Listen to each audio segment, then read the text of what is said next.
and welcome to my channel. My name is Lynn and today I am going to make two cards.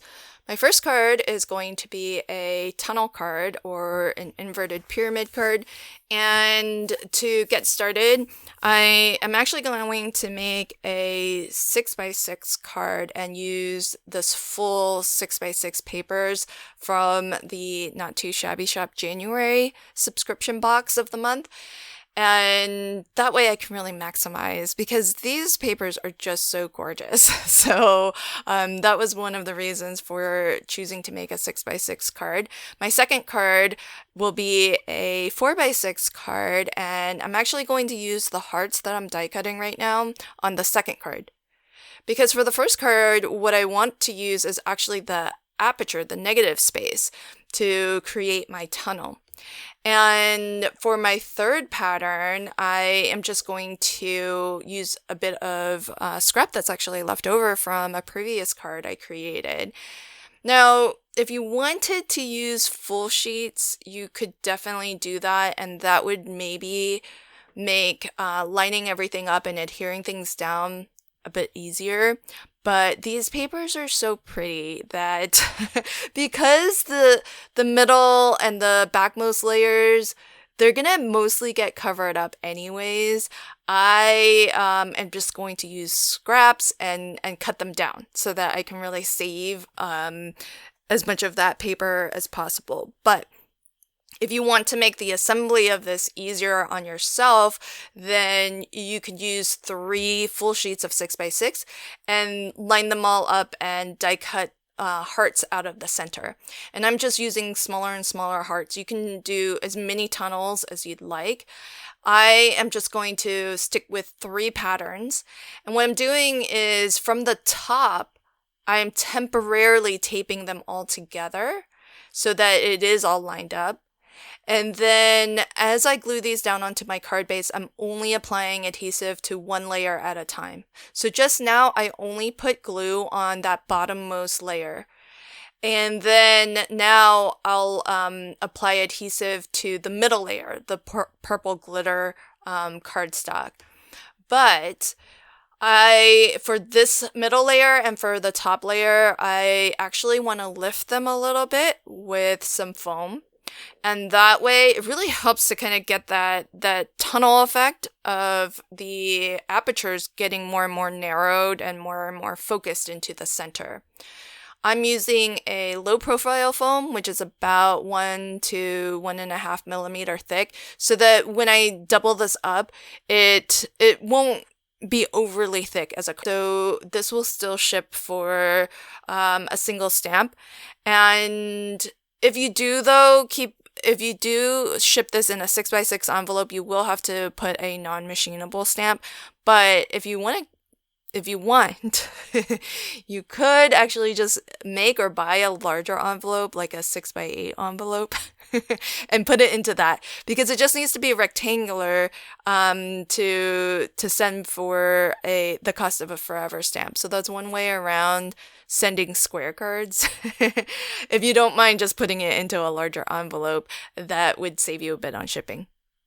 Now, because I've chosen to do my tunnel this way, I do have some differing levels of cardstock here, because in the center I have 2 layers of paper and 1 layer of foam. And where you see white along the border, that's just card base. So for my topmost layer, I want to bring everything to the same level. That way it's nice and flush, and I get a bit of a neater finish. So what I'm adhering now, my black foam, it's about twice the thickness of my low profile foam. It's about 2.5 to 3 millimeters thick. So that means that I can put my low profile foam onto this center area, and it should all come to the same level for that topmost layer. And this is where, as I mentioned, if you were using full sheets for all 3 layers, or at least for the top 2 layers, it might be a little bit easier because you don't have to worry about different thicknesses, and you can just use the same foam all the way around. after each panel or behind each panel. But I don't mind the extra work to put the differing thicknesses of foam, because I already have that, so it's easy for me to kind of do. I have the supplies already, and I prefer to save the pretty pattern papers for a different project. So I want to mention that my video is also part of a hop.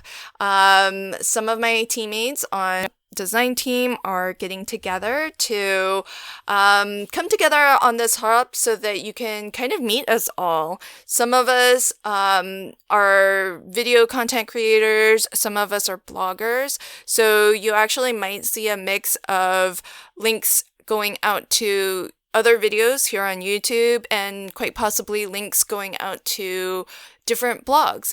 So this is our way of introducing ourselves to you if you are a fan of the Not Too Shabby Shop, and where you've all probably chosen very different products to work with. I'm working with this month's January subscription box because I just love these fairies. They're really, really adorable.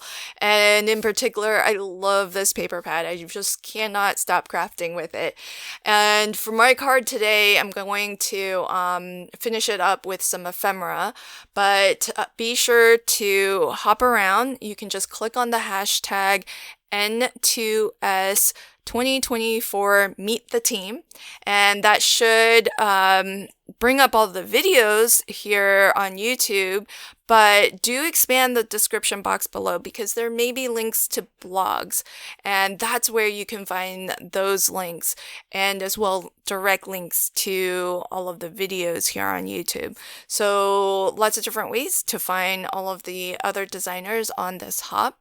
And to finish up my card, I'm actually going to keep this one pretty simple. I'm only going to use the fairy from the ephemera pack. I thought I might actually collage up more elements, but I decided against that to really just focus on the really adorable fairy in the center. But I did want to add some other embellishments, so I went back to my nested heart-shaped die set and just die cut a lot more hearts from some scraps that I have of the pattern paper, and as well I added a sentiment in the center of one of the hearts.